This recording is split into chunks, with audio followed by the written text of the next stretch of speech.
तवांग को लेकर संसद में आज भी हंगामा, विपक्ष लगातार कर रहा है चर्चा की मांग। कांग्रेस की तरफ से दिया गया था स्थगन प्रस्ताव, घुसपैठ को लेकर सदन में हो चर्चा।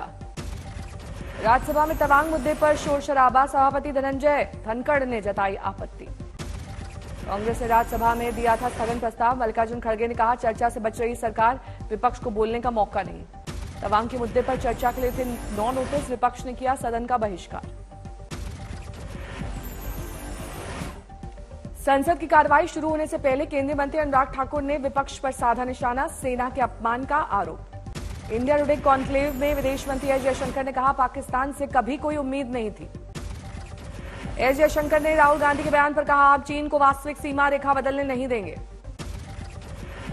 मध्य प्रदेश के गृह मंत्री नरोत्तम मिश्रा का ऐलान, मदरसों की पठन सामग्री की होगी जांच।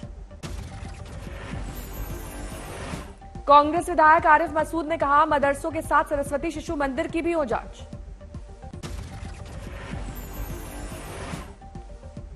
बिहार विधानसभा में आज फिर उठा जहरीली शराब का मुद्दा, बीजेपी का हंगामा। शराब से मरने वालों के परिवार को मदद देने की मांग, परिवार के पालन पोषण और रोजगार के लिए मिलना चाहिए मुआवजा। बीजेपी विधायक पवन जायसवाल ने कहा सरकार को हर हाल में मुआवजा देना होगा। जेडी विधायक विनय कुमार ने कहा बिहार में शराब बंद है, फिर उससे मरने वालों को मुआवजा क्यों। बिहार में जहरीली शराब को लेकर धरपकड़ जारी, अवैध ठिकानों पर छापेमारी। झारखंड विधानसभा के शीतकालीन सत्र का पहला दिन, रुबिता हत्याकांड को लेकर बीजेपी का प्रदर्शन। साहिबगंज की घटना को लेकर हंगामा, हाथों में तख्तियां लेकर हेमंत सोरेन के इस्तीफे की मांग। महाराष्ट्र विधानसभा के शीतकालीन सत्र का पहला दिन, विपक्ष का हंगामा। महाराष्ट्र कर्नाटक सीमा विवाद को लेकर प्रदर्शन, 50 खोखे वाले बैनर पोस्टर के साथ धरना। बेलगावी में महाराष्ट्र एकीकरण समिति की सभा को नहीं मिली मंजूरी, धारा 144 लागू। दिल्ली के रामलीला मैदान में किसानों की गर्जना रैली, 35 से 50,000 किसानों के आने की उम्मीद। सभी कृषि उपज के बदले उपयुक्त मूल्य के भुगतान की मांग कर रहे हैं, कहा कृषि उपज पर जीएसटी नहीं लगे। किसान सम्मान निधि के तहत दी जाने वाली वित्तीय सहायता बढ़ाने की मांग, किसान के ट्रैक्टर को 15 साल वाली नीति से बाहर रखा जाए। गुजरात में आज बीजेपी विधायकों की बैठक, मुख्यमंत्री भूपेन्द्र पटेल कर रहे हैं अध्यक्षता। आतंकी संगठन टीआरएफ ने चिट्ठी लिखकर दी धमकी, कश्मीरी पंडितों को बनाया जाएगा निशाना। जम्मू में कश्मीरी पंडित कर्मचारियों का प्रदर्शन, आतंकी धमकी को लेकर विरोध। फारूक अब्दुल्ला ने धमकी को लेकर जताई चिंता, सरकार से मांग कश्मीरी पंडितों को दी जाए सुरक्षा। हिमाचल के मुख्यमंत्री सुखविंदर सिंह सुक्खू कोरोना पॉजिटिव, प्रधानमंत्री से मुलाकात से पहले किया गया टेस्ट। अब 3 दिन तक हिमाचल सदन दिल्ली में रहेंगी क्वारंटीन, नहीं हो पाएगी प्रधानमंत्री से मुलाकात। दिल्ली एसिड अटैक मामले में फ्लिपकार्ट ने दिया जवाब, आगरा की कंपनी ने बेचा था एसिड। 600 रुपए के 100 ml एसिड बेची गई। दिल्ली पुलिस अब इस कंपनी के लोगों से करेगी पूछताछ।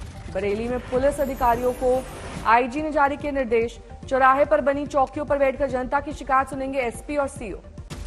हरियाणा के फतेहाबाद में पंचायत मंत्री के खिलाफ सरपंचों का हंगामा, मंत्री ने बताया सेल्फी लेने वाले प्रदर्शनकारी। गोरखपुर के महिला अस्पताल में बड़ी लापरवाही, सिजेरियन के बाद महिला मरीज के पेट में छोड़ा स्पंज, अस्पताल के चक्कर लगा रही है महिला। रायबरेली की फार्मा स्टूडेंट की हत्या के आरोपी के खिलाफ एक्शन, ढाबे पर चला बुलडोजर।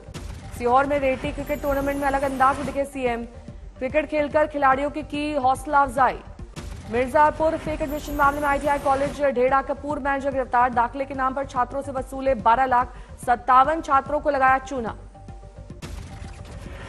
गुजरात के पंचमहल के होम्योपैथी कॉलेज में प्रिंसिपल ने दलित छात्र को पीटा, अन्य छात्र का प्रैक्टिकल जनरल लेकर परीक्षा देने का आरोप। दलित छात्र के परिजनों ने प्रिंसिपल के खिलाफ दर्ज कराई एफआईआर, मारपीट के बाद घंटों मुर्गा बनाए रखने का आरोप। हापुड़ में धुंध की वजह से हादसा, कई गाड़ियों की हुई टक्कर। हरियाणा के मेवात में स्कूल बस और ट्रक की टक्कर, कई बच्चे जख्मी। फिल्म पठान को लेकर कालचरण महाराज का विवादित बयान, कहा धर्म विरोधी फिल्में बनाने वालों को बना दो भिखारी, फिल्म के बहिष्कार की अपील। फिल्म पठान में दीपिका की भगवा ड्रेस पर हंगामा जारी, बांदा में हिंदू संगठनों ने फूंका शाहरुख और दीपिका का पुतला। भगवा को लेकर आप सांसद संजय सिंह का योगी सरकार पर निशाना, कहा भगवा रंग में रंगवा दिए शौचालय। अयोध्या में रामलला के दर्शन पर भावुक हुई साध्वी ऋतंबरा, खुद को बताया गिलहरी, कहा विश्व की आध्यात्मिक राजधानी बनेगी अयोध्या। आज राजस्थान के अलवर में दाखिल होगी भारत जोड़ो यात्रा, दोपहर 2 बजे राहुल गांधी और खड़गे रैली को करेंगे संबोधित। मुंबई के विक्रोली में तेज रफ्तार स्विफ्ट ने रेंज रोवर को मारी टक्कर, हादसे में घायल 3 लोगों की हालत गंभीर। ईस्टर्न एक्सप्रेसवे पर हुआ हादसा, डिवाइडर तोड़कर सड़क के दूसरी तरफ आई स्विफ्ट, दोनों गाड़ियां चकनाचूर। दिल्ली एनसीआर में आज सुबह दिखा घना कोहरा, विजिबिलिटी कम। दिल्ली के IT Akshardham, Kashmiri gate, Mayur Vihar, Geeta colony इलाके में छाई कोहरे की चादर, 800 मीटर तक विजिबिलिटी। लगातार बढ़ रही है सर्दी के बीच दिल्ली का प्रदूषण बढ़ा, हवा की गुणवत्ता बेहद खराब। मौसम विभाग का अनुमान, अगले 5 दिन तक उत्तर पश्चिमी भारत में घने कोहरे की चेतावनी। गाजियाबाद में सुबह धुंध छाई रही, सड़क पर निकले लोगों को दिक्कत। अंबाला के तापमान में गिरावट और शीतलहर जारी, अलाव का सहारा लेने को मजबूर हैं लोग। फतेहपुर शेखावटी में ठंड का सितम जारी, न्यूनतम तापमान 1.9 डिग्री दर्ज। कानपुर में लगातार तापमान में गिरावट, ठंड से बचने के लिए अलाव जलाते दिखाई दिए लोग। लुधियाना में कोहरे का कहर, शीतलहर की वजह से बढ़ी ठंड। बेगूसराय में गंगा में भीषण कटाव, ग्रामीणों में दहशत का माहौल। गंगा किनारे 100 मीटर पर बसे कई गांव, 10 से 15 दिन में गांव तक पहुंच जाएगी कटान। FIH महिला नेशंस कप जीतकर वापस लौटी महिला हॉकी टीम, एयरपोर्ट पर किया गया गर्मजोशी से स्वागत। स्पेन में महिला हॉकी टीम को शानदार कामयाबी, स्पेन को 1-0 से हराकर जीता खिताब। गुरजीत कौर ने 6वें मिनट में पेनल्टी कॉर्नर से इस जीत के साथ महिला हॉकी टीम को 2023-24 के प्रो लीग में बनाई अपनी जगह।